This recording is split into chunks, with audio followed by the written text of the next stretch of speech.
इस वजह से मैं प्रैक्टिस का बोल रहा हूँ। ओके, जो पार्ट प्रैक्टिस का होता है हम लोग प्रैक्टिस के लिए बोलते हैं उसको। ओके, ये तो उसमें Norris type first reaction, Norris type second reaction, okay, and then the next one था वो क्या था, बेंजोफेनॉन का कन्वर्जन बेंजपीनाकॉल में। तो ये जो जितने भी है इसके अंदर सबसे बड़ी दिक्कत यही है कि इसको प्रैक्टिस रिक्वायर्ड है। ओके, इसकी प्रैक्टिस अगर जो रहेंगी तो ये समझ में आएंगे, है कुछ भी नहीं एक्चुअल में उसमें। सबसे इम्पोर्टेंट उसमें यही है कि फ्रेगमेंटेशन आपको कहाँ से करना है, this is the most important part. अगर जो प्रैक्टिस करेंगे तो समझ में आएगा कि उसका, अब उसको दो है, देखिए अब कीटोन है, हमने हर केस के अंदर कीटोन लिया है, तीनों में भी low temperature, high temperature, Norrish type second and the conversion of benzpinacol. Okay, okay, benzophenone से बेंजपीनाकॉल में कन्वर्जन किया। तो इसमें तीनों भी कंडीशन में आपको कॉमन जो दिखेगा वो है उसका जो है कीटोनिक पार्ट। अब आपको पता है कीटोन के अंदर दो अल्किल ग्रुप अटैच होते हैं, एक लेफ्ट साइड से होता है, एक राइट साइड से अटैच होता है। ओके, तो लेफ्ट साइड से या राइट साइड से आपको एक पहला बॉन्ड ब्रेक करना है। तो ये कब समझ में आएगा, आप प्रैक्टिस करेंगे तो, कि भाई यहाँ से एक बॉन्ड मुझे ब्रेक करना है। ओके, वन बॉन्ड ब्रेक करना है, मैंने कैसा करना है, फ्रेगमेंटेशन करना है। उसके बाद उसका अल्कीन फॉर्म होगा, ओके, उसका अल्डिहाइड फॉर्म होगा, ओके, उसका अल्कोहल फॉर्म होगा फर्दर फ्रेगमेंटेशन करने के बाद। तो ये मोस्ट इम्पोर्टेंट, ये प्रैक्टिस करेंगे तो आसानी से समझ में आएगा। ओके, इसलिए मैं प्रैक्टिस का बोल रहा था। ठीक है, अभी हमारा जो है फर्स्ट यूनिट खत्म हुआ है। फर्स्ट यूनिट के अंदर हमने जो है दो टॉपिक देखे हैं। कोई बोल सकते हैं दो टॉपिक कौन से हैं?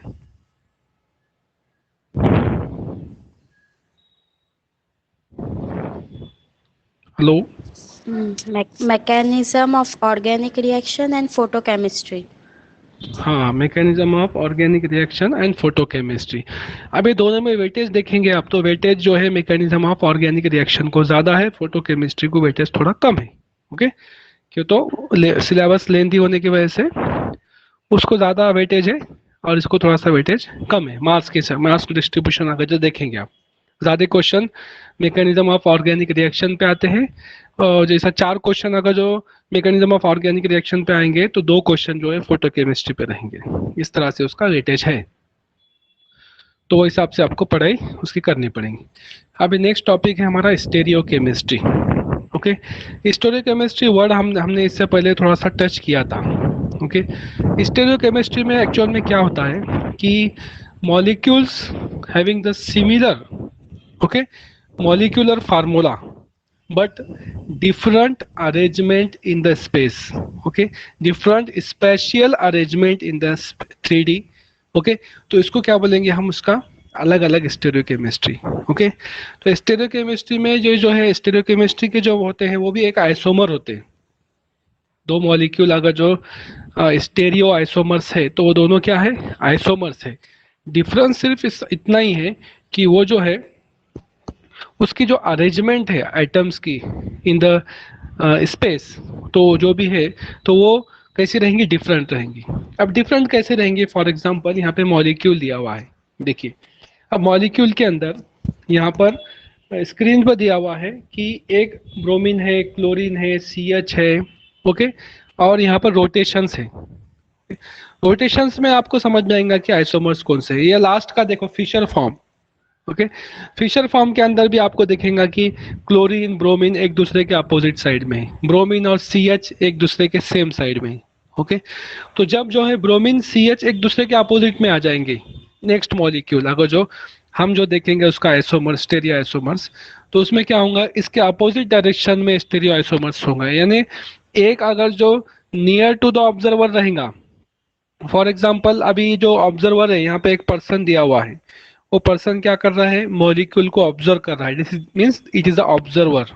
ओके, तो वो जहां से देख रहा है उसके एंगल से उसकी तरफ ब्रोमीन है, उसके तरफ ब्रोमीन है। तो हम जनरली जो इंडिकेट करते हैं कि मैंने बताया था कि आपको कि जो है डार्क वेजेस जो होता है वो इंडिकेट करता है टूवर्ड्स द ऑब्जर्वर। जो ऑब्जर्वर है, ऑब्जर्वर के तरफ जो कोई बॉन्ड रहेगा तो वो कौन इंडिकेट करेगा? डार्क। ओके, मीन्स अब अगर जो ये ऑब्जर्वर ये मॉलिक्यूल को देख रहा है तो इसके हिसाब से डार्क वेजेस कौन सा रहेगा फिर? बोलिए। BR. बी आर रहेगा डार्क वेजेस। क्यों? क्योंकि डार्क वेजेस क्या इंडिकेट करता है? Towards the observer. ऑब्जर्वर से करीब जो बॉन्ड रहेगा वो डार्क वेज इंडिकेट करेगा। इसलिए यहाँ पे पर्सन को रखा गया कि वो जो पर्सन है, ऑब्जर्वर है, वो किधर से देख रहा है आइटम्स को। तो वो जिधर से देख रहा है उधर से क्या है? ब्रोमीन है। इसलिए देखिए नेक्स्ट फार्मूले के अंदर ब्रोमीन को डार्क वेजेस से बताया गया। ओके, इस तरह से डार्क वेजेस से हम समझ सकते हैं। और जो दूसरा होता है वो कौन सा होता है? Dash wages. डैश वेजेस क्या इंडिकेट करता है कि away from the observer, observer से दूर। ओके, दो वेजेस होते हैं, एक तो होता है ऑब्जर्वर के करीब, एक होता है ऑब्जर्वर से दूर, और एक क्या होता है? प्लेन के अंदर। समझो, फॉर एग्जाम्पल हम कंसीडर करें कि एक ब्लैक बोर्ड है और आप ब्लैक बोर्ड के एकदम फेस टू फेस खड़े हुए हैं। तो बैकबोर्ड से आपकी तरफ जो बॉन्ड आएगा फॉर एग्जांपल, तो हम उसको डार्क वेजेस से बताएंगे। यानी डार्क वेजेस से अगर जो कोई बॉन्ड को बता रहे हैं तो उसका मतलब क्या हो रहा? वो जो फ्रंट में खड़ा हुआ है ब्लैक बोर्ड के, उसके तरफ आ रहा है। एक है जो डैश वेजेस से हम बोर्ड पे बता रहे हैं, उसका मीनिंग ये हो रहा है कि वो उससे दूर जा रहा है, ब्लैक बोर्ड के अंदर से पीछे जा रहा है। और एक जो है ब्लैक बोर्ड के ऊपर तीसरा जो रहेगा उसको कोई भी नहीं रहेगा, डार्क भी नहीं रहेगा और तो क्या है, रेयर वेजेस भी नहीं रहेगा। तो वो क्या रहेगा? Straight line. तो वो रहेगा बोर्ड के ऊपर, यानी ऑन द प्लेन। तो ये जो कंसेप्ट है ये स्टेरियोकेमिस्ट्री में अक्सर यूज होता है। ओके, अब हम जो है मॉलिक्यूल्स देखते हैं। तो मॉलिक्यूल्स को जो है जिसके अंदर स्टेरियो में स्टेरियो सेंटर दो या दो से ज्यादा स्टेरियो सेंटर्स है। ओके, ओके, कायरल सेंटर्स दो है, असिमेट्रिक सेंटर दो है या दो से ज्यादा है। तो वो मॉलिक्यूल को हम रिप्रेजेंट करने के लिए कुछ प्रोजेक्शन फार्मूलाज यूज करते हैं। ओके, अगर जो एक ही रहा टेट्राहेड्रल मॉलिक्यूल तो वहां पे हम इजीली रिप्रेजेंट कर सकते हैं। कैसा? वेजेस फॉर्म से, towards the observer, away from the observer. Okay, लेकिन कोई मॉलिक्यूल के अंदर एक से ज्यादा असिमेट्रिक सेंटर है और वो असिमेट्रिक सेंटर को हमको रिप्रेजेंट करना है, तो वो असिमेट्रिक सेंटर को हम रिप्रेजेंट करने के लिए फिशर प्रोजेक्शन फार्मूलाज यूज करते हैं। ओके, और फिशर प्रोजेक्शन फार्मूलाज के अंदर हम उसको कन्वर्ट करते हैं। ओके, तो फिशर प्रोजेक्शन फार्मूला हमने तीन टाइप के देखे हैं। किसी को पता है कौन कौन से फिशर प्रोजेक्शन फार्मूला है? Newman projection हाँ, formula. हाँ, Sawhurst, सॉहर्स, और both. और कौन सा है? हाँ, और कौन सा प्रोजेक्शन फार्मूला है? ठीक है, चलिए। सबसे इंपॉर्टेंट है, जो बोर्ड इस पर स्क्रीन पे ही लिखा हुआ है, Fischer is the one of the important projection formula. Okay, उसके बाद Newman projection formula. Okay, and sawhorse projection formula. ये तीन प्रोजेक्शन फार्मूला हम जनरली यूज करते हैं। ओके, समझ में आया आपको तीन प्रोजेक्शन फार्मूला कौन कौन से है? तो मैं आपको बताता हूँ, 1 मिनट।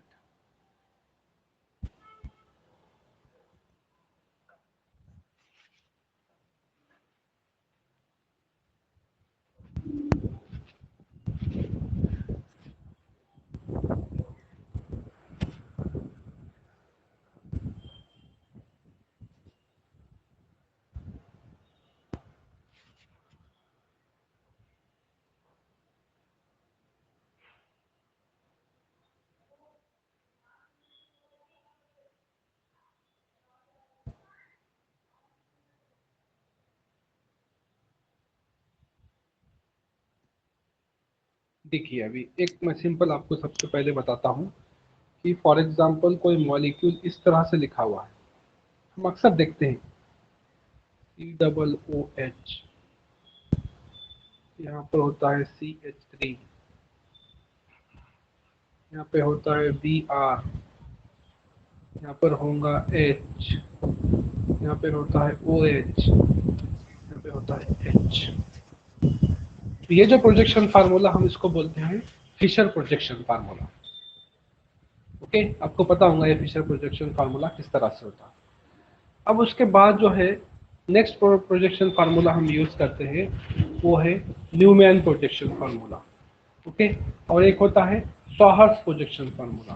फॉर एग्जांपल अब सॉहर्स प्रोजेक्शन फार्मूला पहले आपको बताता हूँ। इस तरह से ड्रॉ किस तरह से करना है आप समझ लीजिए। सॉहर्स को पहले एक ऐसी लाइन निकालनी है, ओके, उसके बाद इसको एक ऐसी वर्टिकल लाइन निकालनी है और उसको जो है नीचे दो सपोर्ट देने। उसके बाद नेक्स्ट इसमें भी वैसे ही वर्टिकल लाइन निकालनी है और उसको इस तरह से सपोर्ट देनी। ये जो प्रोजेक्शन फार्मूला, अब इस पर कुछ भी हो सकता है। यहाँ पर फॉर एग्जांपल आपका जो है COOH होगा, ओके, यहाँ पे आपका जो है BR हो सकता, ओके, यहाँ पे आपका H हो सकता, यहाँ पे आपका CH3 हो सकता, यहाँ पे आपका OH हो सकता और आपका यहाँ पे H हो सकता। इस तरह से रहेगा।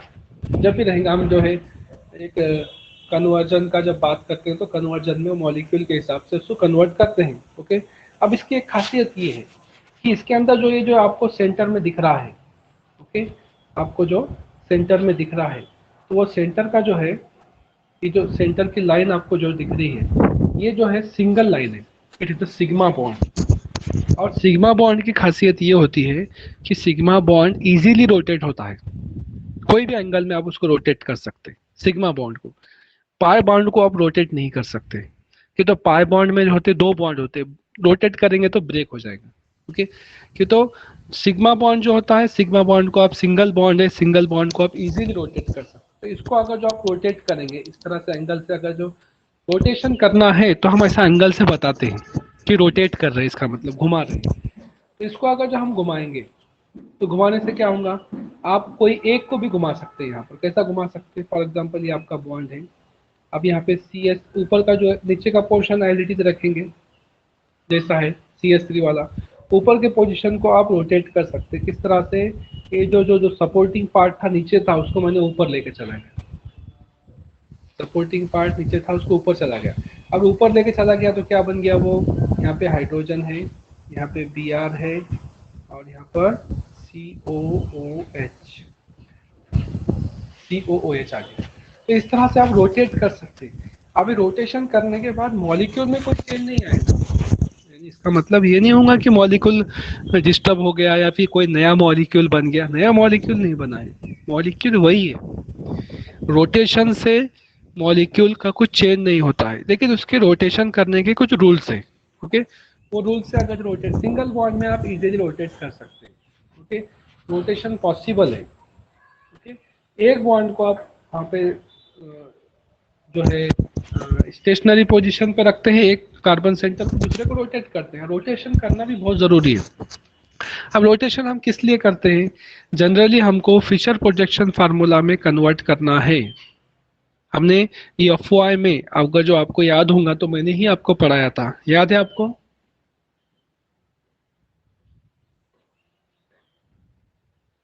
कि भूल गए? हेलो, थोड़ा थोड़ा याद है सर। हाँ मैंने पढ़ाया था कि FY में मैंने बताया था कि किस तरह से कन्वर्जन करना है प्रोजेक्शन फार्मूलाज में। ओके, तो ये जो है, हम जो अभी मैंने आपको जो रोटेशन बताया है किस लिए बताया, कि हमको जब हमको कन्वर्जन करना होगा। अब ये है सॉहर्स प्रोजेक्शन फार्मूला। सॉहर्स का कन्वर्जन हमको फिशर में करना है, कि तो हमको लास्ट में जब भी स्टीरियोकेमिस्ट्री जितना हमारे सिलेबस में है, सिलेबस में जितने भी हमने कन्वर्जन करने हैं, इस सारे कन्वर्जन के अंदर लास्ट में हम फिशर प्रोजेक्शन फार्मूला निकालते हैं फाइनली। और फिशर प्रोजेक्शन फार्मूला निकालने के बाद फिर उसको इंटरप्रीट करते हैं कि ये आइसोमर्स कैसे आइसोमर्स है। ओके, ओके, क्या कौन से वाले हैं, इरिथ्रो इरिथ्रो है, ओके, या 3O है, इरिथ्रो फॉर्म में है या 3O फॉर्म में है, ओके, या फिर मेजो फॉर्म में है।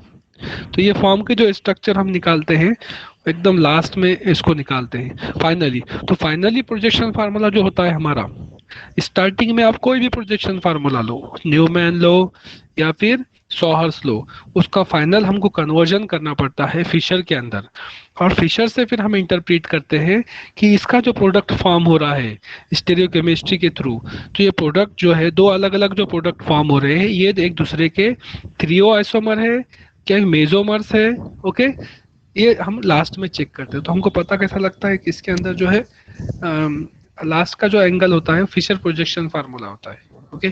तो फिशर हमको निकालना जरूरी है, तो इसलिए फिशर के लिए रोटेशन है, मैं आपको जो बताया रोटेशन किस तरह से करेंगे। तो रोटेशन आप 90 से भी कर सकते हैं, रोटेशन आप जो है चाहे तो 180 से भी कर सकते हैं, okay.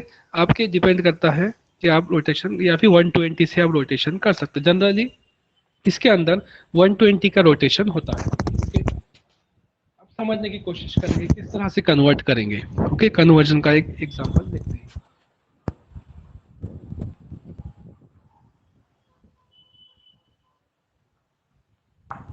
COOH BRH CH3 OH H। अब ये प्रोजेक्शन फार्मूला कौन सा है?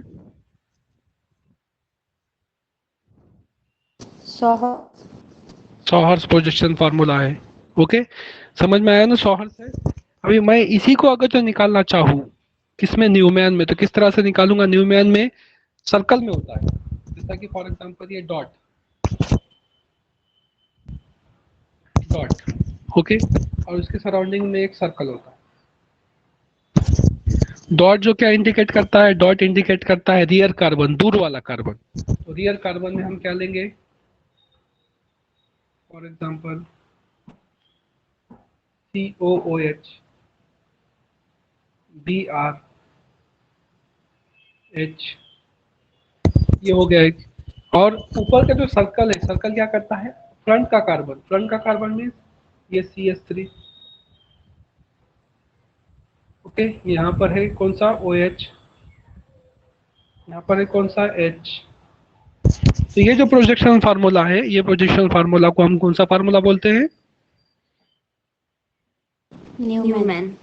न्यूमैन प्रोजेक्शन फार्मूला है। तो ये जो है मैंने सॉहर्स पे से न्यूमैन निकाला हूँ, सॉहर्स प्रोजेक्शन फार्मूला था उससे न्यूमैन। अभी कैसे समझ में आएगा?